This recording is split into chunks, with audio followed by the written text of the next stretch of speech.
This is the Right Now podcast with Sarah Werner. Episode 137, Creative Input and Output.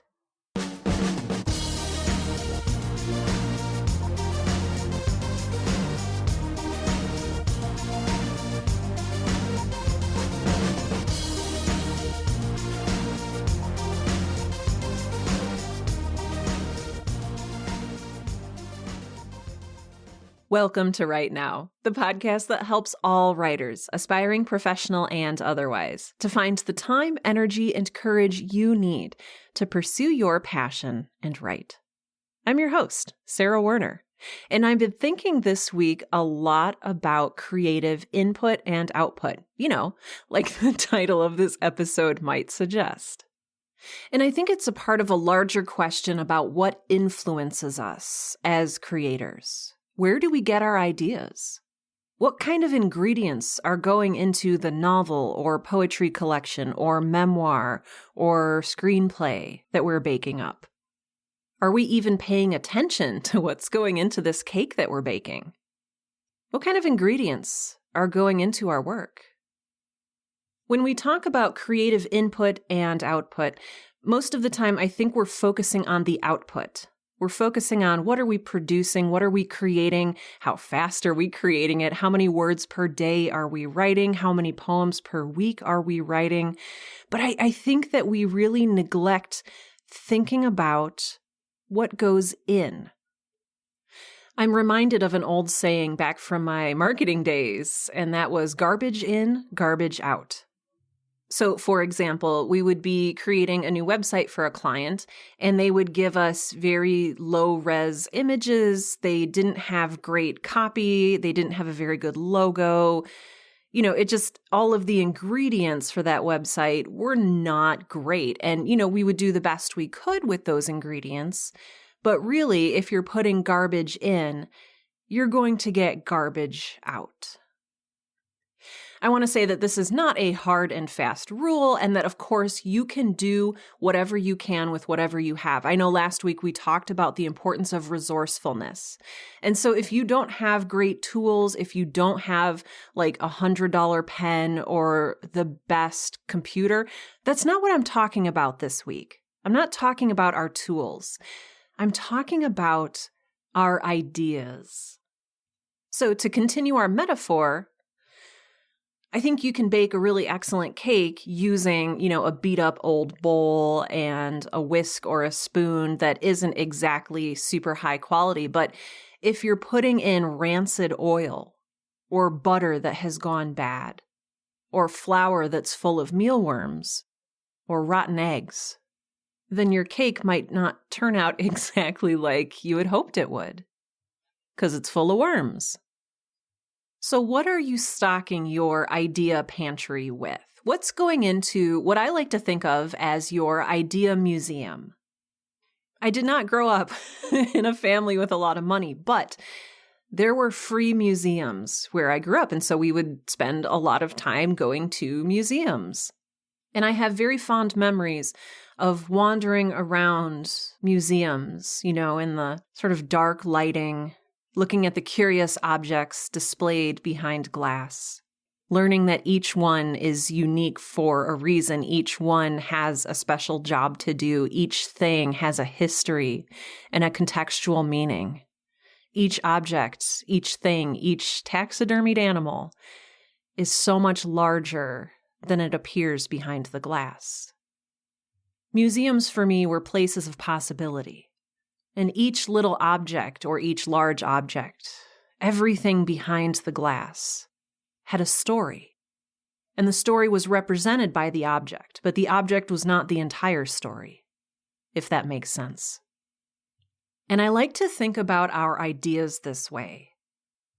Maybe you're like me. Maybe you walk around everywhere with a little notebook, either in your pocket or your purse, or, maybe it's digital and it's on your phone. But it's a place for you to jot down sparks, ideas. I remember one of my earliest sparks or ideas, I had my little notebook for Girl in Space, which is my audio drama podcast, and I had simply written down sentient star. And this idea was a little object in my idea museum. And I would come back and I would visit it and I would look at it and I would think about the context around it and what it meant.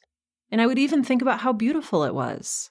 Like, what a beautiful idea, what a beautiful concept. But that was just one idea of many that I had curated in my little book of ideas. I also remember, well over 10 years ago, I was living in Chicago and I was getting off of the bus and it was 10 p.m. or thereabouts and it was very dark. And oh my gosh, it was summer and I was wearing sandals and oh my gosh, I was walking toward my apartment building and a rat ran across my foot. I know. I love animals. I love animals and I love rats and I love the joy that they give their owners. But this was like a Chicago rat. So it was like the size of a beaver. And all I remember is its feet were cold and its little tail dragged across the top of my foot and it was greasy. And that's and I just remember standing there after it had happened and I didn't scream. I don't think I really registered what had happened for a few seconds. And then I remember I got out my little notebook and I just jotted down the sensations that I felt in that moment. And I had just started carrying around an idea notebook and it's on like the first page or two of this idea notebook that I still use. And it's there, it's in my museum, that experience, that little greasy spark. It's there as idea fodder, as story fodder for when I need it. Of course, all of your idea sparks don't have to be something really big or really gross. It can be the way that light filters through the tree leaves, dappling your face alternately with shadow and light. It can be the way the paint is peeling off of your windowsill, like little strips and scraps of dead skin. It can be the weird door at the top of your apartment complex that you have no idea where it leads. I think I mentioned last week that I've been rereading The Artist's Way by Julia Cameron, and I am picking up so much more this time around in the reread. I'm actually doing all the exercises and I'm treating it like a course, and it's just been really great so far. But one of the things she talks about in chapter 2 is her relationship with her grandmother. And this was really eye-opening for me. Julia Cameron's grandmother used to send her letters about what appeared to be very mundane things. So I'm about to read you a very short excerpt from The Artist's Way by Julia Cameron. She says, "I followed my grandmother's life like a long home movie. A shot of this and a shot of that, spliced together with no pattern that I could ever see. Quote, Dad's cough is getting worse. The little Shetland looks like she'll drop her foal early. Joanne is back in the hospital at Anna. We named the new boxer Trixie, and she likes to sleep in my cactus bed. Can you imagine? I could imagine. Her letters made that easy. Life through my grandmother's eyes was a series of small miracles. The wild tiger lilies under the cottonwoods in June, the quick lizard scooting under the gray river rock she admired for its satiny finish. Her letters clocked the seasons of the year and her life. And skipping down a bit. My grandmother was gone before I learned the lesson her letters were teaching. Survival lies in sanity, and sanity lies in paying attention. Yes, her letters said, Dad's cough is getting worse, we've lost the house, there's no money and no work, but the tiger lilies are blooming, the lizard has found that spot of sun, and the roses are holding despite the heat. My grandmother knew what a painful life had taught her, that success or failure, the truth of a life really has little to do with its quality. The quality of life is in proportion always to the capacity for delight. The capacity for delight is the gift of paying attention. Again, that is an excerpt from The Artist's Way by Julia Cameron. It's a fantastic book about living into the art of creative writing or whatever creative stuff you like to get up to. But when I read that passage, it just smacked me upside the head. And it reminded me that we are responsible, whether consciously or unconsciously. This is something that we do. We curate our own experience. We are responsible for curating our own experience. And what we see and how we interpret it makes up the moments that make up our life, makes up the moments that influence our writing. It's very easy to take for granted everything around us. And I think it takes a lot of intentionality and practice to see everything around us as a small miracle. And maybe we're feeling a little cynical. Maybe we're feeling a little skeptical. And we're not ready to see things as miracles. And that's okay. That's where you are right now. But this all has an effect on our creative output. This is the input. And that input goes through a filter in our brains. And out of that comes our creative work. Now, I know very well that a lot of the things going on around us, a lot of what we experience, is outside of our control. We can do our best to put ourselves in situations that we think will work out, but sometimes we just don't have a choice. And that's normal, that's life. But there are certain elements of input that we can choose and curate and be intentional about.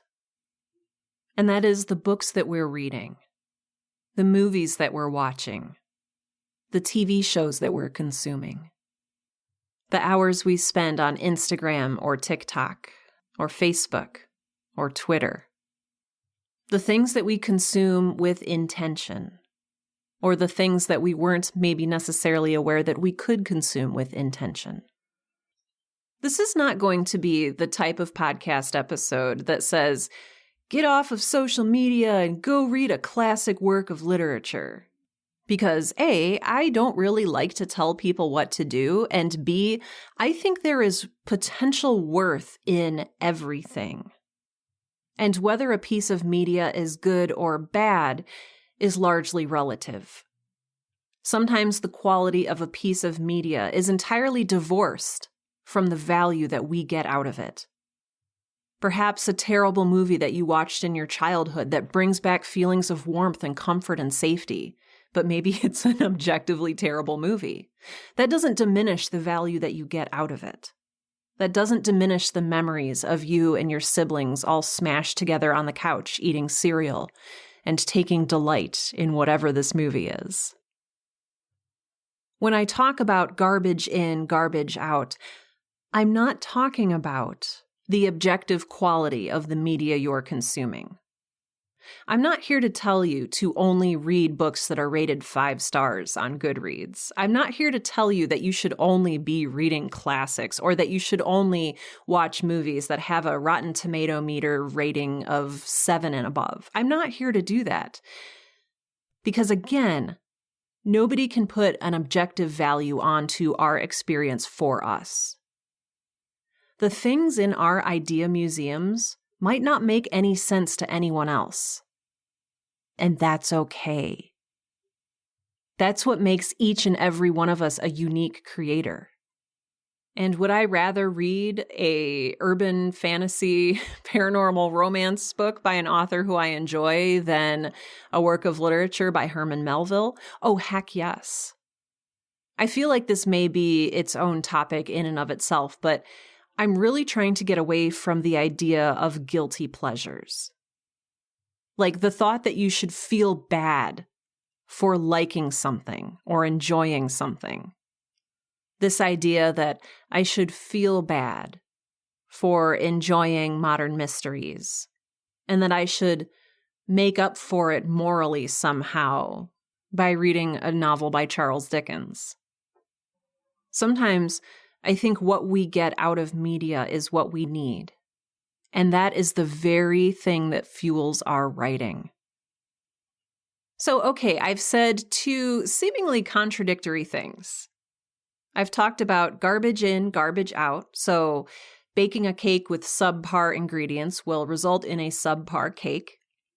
But I've also said You should enjoy what you enjoy. And again, I think that can be reconciled by the intentionality that you put into consuming a piece of media and the value that you get out of it. So your definition of garbage and my definition of garbage might be very, very different. And what is garbage for you might not be garbage for me. If I get real joy and true meaning out of watching an episode of The Real Housewives, then that's not garbage for me. That fuels my art. That fuels my writing. If you are reading or watching something that someone else has judged as garbage or inferior, but you are getting actual value out of it, then I want to encourage you to enjoy it. But if you find yourself consuming media that does not necessarily speak to you, that you feel kind of meh about, that leaves you feeling cold or empty or bored, then that's your garbage. Even if somebody else enjoys it or recommends it to you, that's your rotten egg. What I want you to think about is the value that you get out of the media you consume. Is it escapism? Is it joy? Is it humor? Is it excitement? Is it beautiful visuals? Is it a feeling of warmth or nostalgia? These are all fuel for writing. These are all things that you can curate and put into your idea museum. And for me, sometimes the values of these things change, either over very long or very short periods of time. Some pieces of media that used to have great value for me are no longer really that resonant, and they no longer spark those feelings that I used to enjoy. And it's okay to let them go. And to say, okay, this is really no longer something that inspires me. This is really no longer something that I want to hold on to. Or, speaking of a shorter period of time, perhaps I start out scrolling Instagram and I feel my heart grow, suffused by pictures of plant life and coffee and authors doing their thing. But then an hour passes and I'm still scrolling. And my feelings have turned to jealousy and resentment and mental fatigue. Then it's time to stop and go do something else. Media in itself isn't bad. It's not bad to go onto Instagram and enjoy some of the videos or images that you see there. But what I'd like to encourage you to do is do so intentionally and really understand how you're feeling as time passes. What value are you getting out of this experience? Is this time well spent?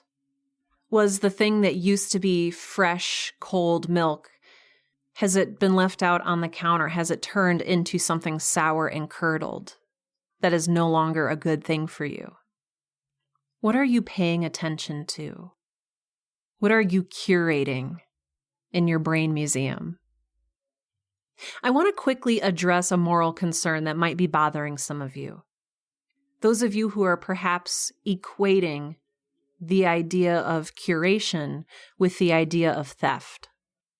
And in response, I'd like to refer you to an older episode of the Right Now podcast, episode 42.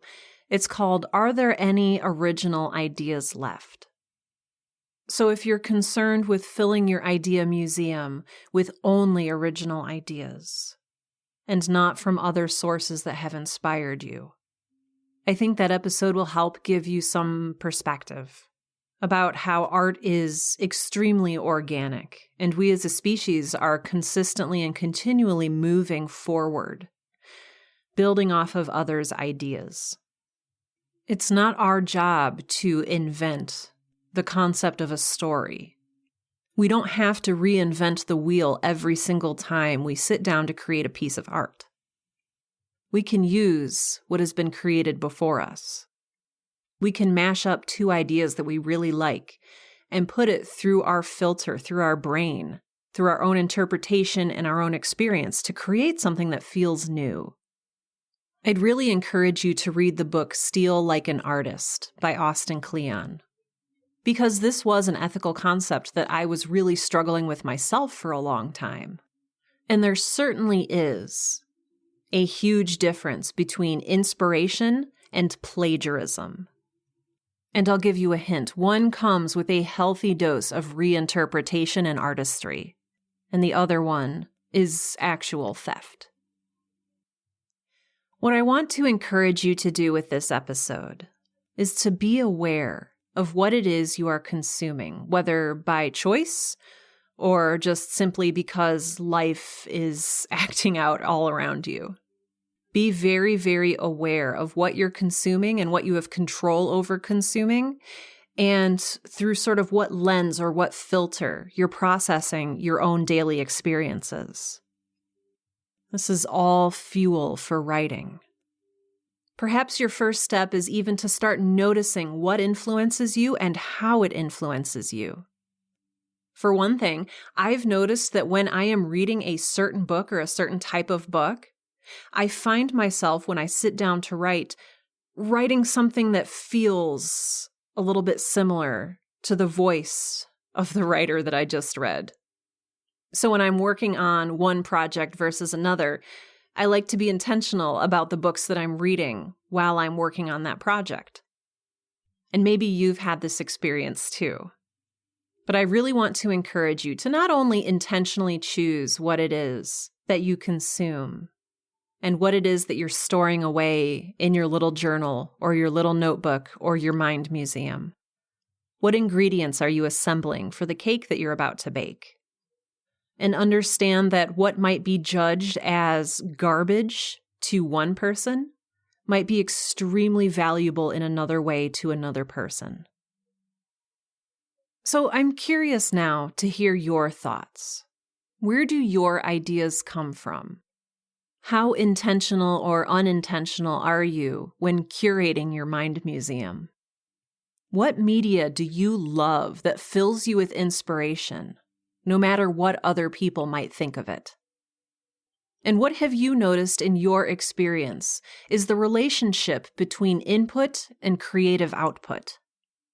You can let me know your thoughts by going out to the show notes for today's episode. So today's episode is number 137. So if you go out to my website, which is sarahwerner.com, that's SARAHWERNER.com, and navigate to the show notes for this episode, if you scroll down to the bottom of the show notes, you'll see a comment box where you can type your thoughts, your ideas, your questions, whatever comes to mind as you listen to this episode. I would love to hear your thoughts.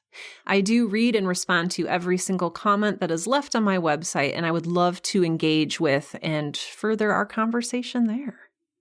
You can also get in touch with me via social media. So I'm at Sarah Ray Werner on Instagram and Twitter. I had to think for a second. And that is SARAHRHEAWERNER. Come follow me, come hang out with me. I love to chat with people on the social media. It is often a great place of inspiration for me, until it's not. If you like what you've heard here, please do consider subscribing to the show. You can do that on any app that you prefer. You can also support the show financially if that's something that you're into right now. This show is made possible by the beautiful and generous support of my patrons out on Patreon. Patreon is a secure third-party platform that allows you to donate $1 per episode, $2 per episode, $900,000 per episode, whatever you feel is right for you. In order to become a patron, you can go out once again to the show notes for today's episode. This is episode 137, and scroll down to where it says help support this podcast. The generous support of my patrons means that I do not have to have ads in my show. And so it's really nice to have a show without ads. So a big hearty thank you to all of my patrons on Patreon for making this show possible and ad-free. Special thanks go out to Tamara Selman, Amanda King, Christine Black, Laurie, Regina Calabrese, Amber Fratesi, Dennis Martin, Ladija Herney, E.K. Knight, Mark Bullock, Michael Beckwith, Mike Teft, Sarah Banham, Summer, Tiffany Joyner, and Whitney Magruder. As always, thank you all so much for helping to finance this show. It means the world to me. Now, if you want to support the show and you are unable to do so financially at this time, you're in luck because there's other ways you can support the Right Now podcast. Basically, tell someone else about the show. Word of mouth is one of the best ways that we get new audience members and listeners and amazing new writers into our community. Just tell people to look up Right Now with Sarah Werner because I don't know, we're at this point now where there are actually a lot of other shows out there called the Right Now podcast. And let them know it's the Right Now podcast with Sarah Werner, and the icon is like a little forest with the words Right Now superimposed in white over it. So yay! So yeah, thank you for doing that. It really is lovely and wonderful of you to do that. Final thing, just real quick. If you are not a member of my newsletter community, I invite you to sign up for my Dear Creators newsletter. The newsletter comes out every Monday morning, so you start your week off right. I talk about all sorts of things that affect a writer's life. It is different content than here on the podcast, so you're getting kind of two different things from me each week.